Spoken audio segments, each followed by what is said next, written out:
That's a long note this early. Welcome from my house to your house. Or, well, I guess technically you could be watching this anywhere. You could be at school, you could be in the library, you could be in the backseat of the car. You know, whatever works really. Either way, welcome to our Kids City service. We are so glad that you are joining us this morning. If you are new, my name is Brandon. I'm the Kids City Director here at Gateway, and thank you for clicking on this video and checking it out. I hope that you enjoy it, and I hope that you learn something and that your family has a good time learning about God together. We are starting a brand new series for this month, and it is all about patience. Wait for it. Wait for it. Wait for it. I'm just kidding. There's not actually anything you're waiting for. I was just testing your patience. Well, how'd you do? Did you get annoyed? That's right. This month we're learning all about patience. And patience is waiting until later for what you want now. We're gonna use some baking examples. Gonna have a little bit of a bake-off. Woo! Yep, I definitely made a mess of that. There's nothing quite like testing your patience when there's something yummy like cupcakes or cookies, and all you can smell it, you can almost taste it, and all you want to do is just hear that buzzer sound, let them be cool enough for you to just bite into that juicy thing. But you gotta wait. You gotta learn to wait. There are many times in our lives where we have to learn to be patient.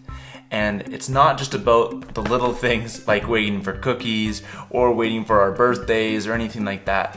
There are many times in our life where we need to wait. We need to be patient for something to happen.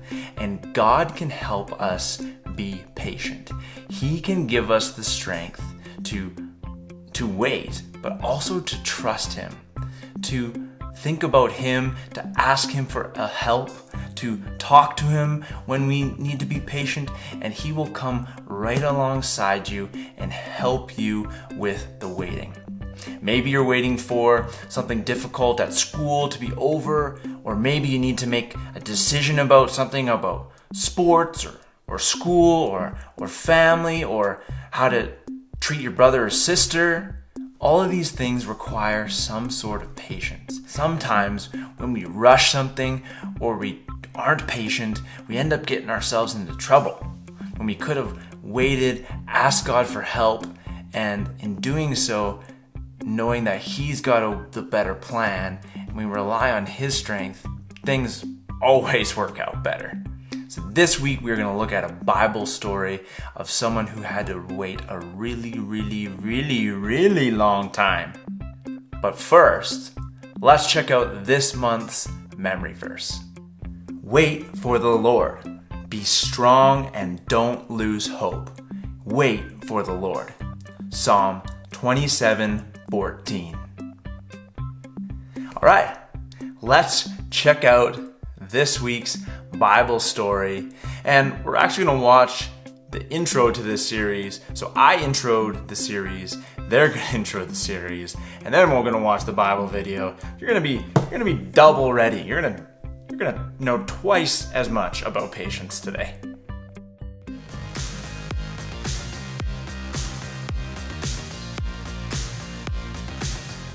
Bon appetit, everyone! My name is Graham. I'm dressed like this because I want to know what it feels like to be a real chef. I want to be able to bake a cake that's as tall as me. I want to make chocolate chip cookies that are so gooey the chocolate stretches a full 6 feet.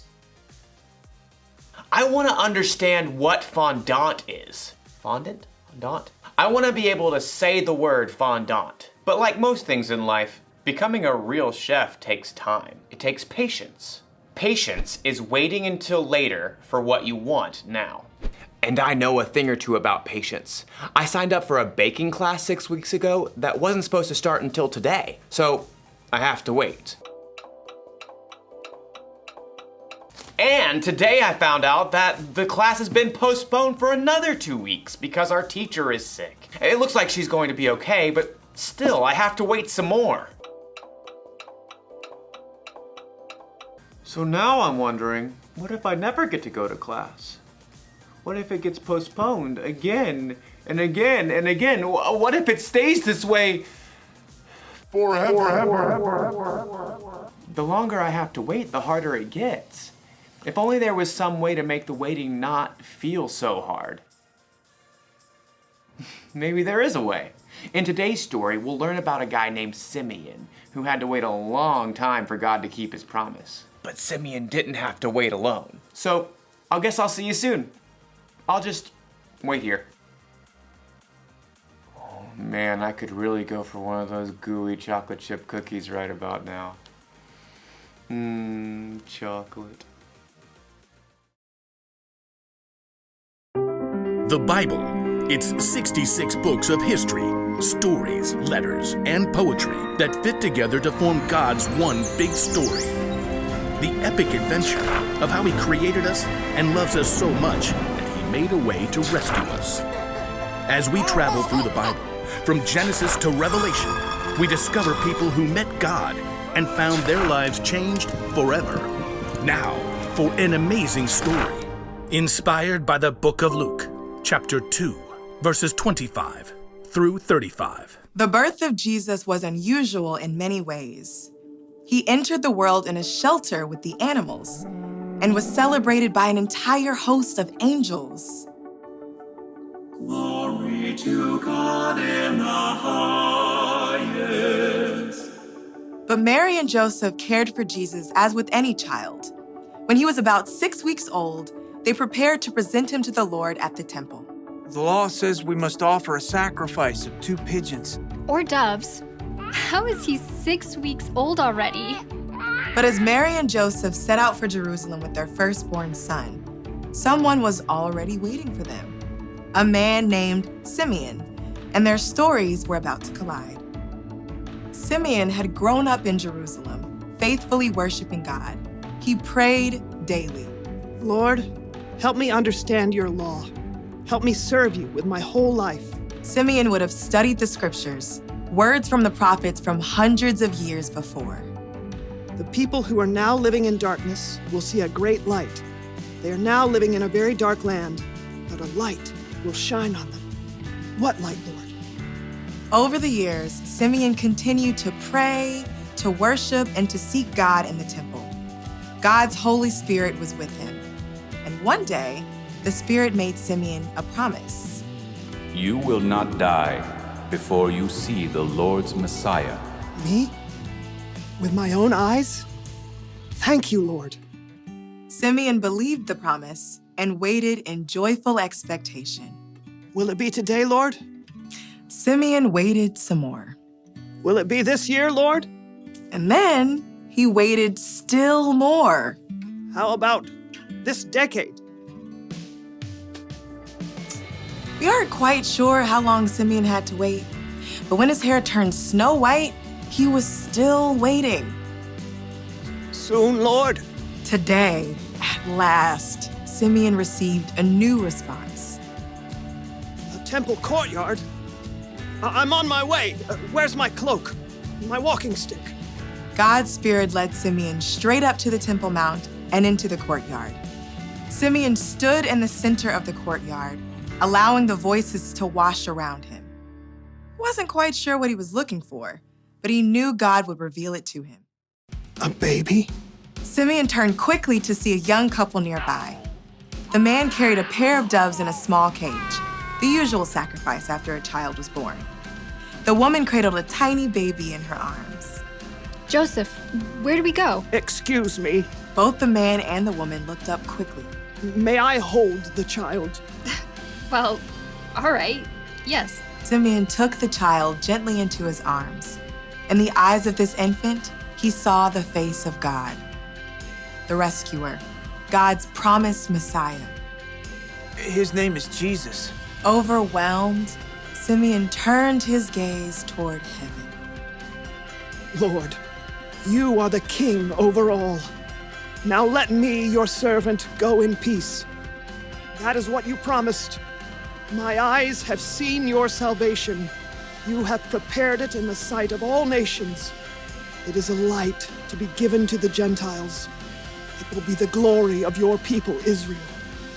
Mary and Joseph stared in amazement. We knew he was special. This.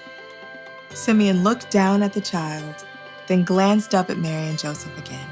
May the Lord bless you both. Gently, Simeon returned Jesus to his mother's arms.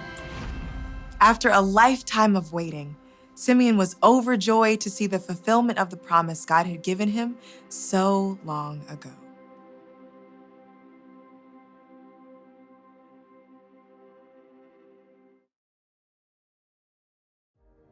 We don't know for sure how long Simeon had to wait before he got to see Jesus, but it's possible he had to wait for years.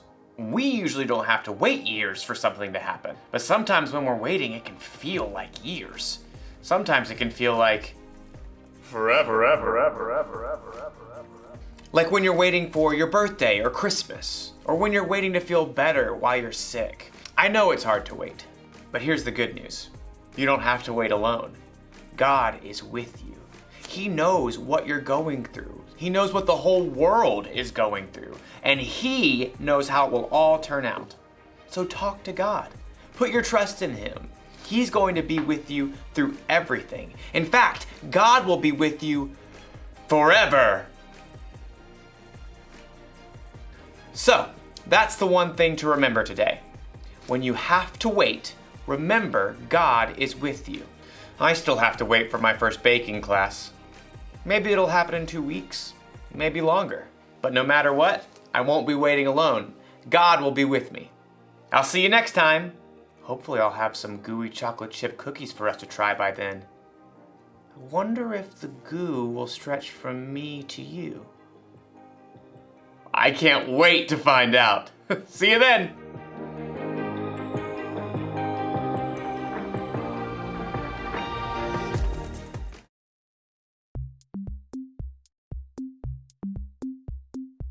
I hope that you enjoyed this week's lesson and that you learned something. And those moments this week and moving forward in your life when you have to wait, that you'll think about God and you'll ask Him for help.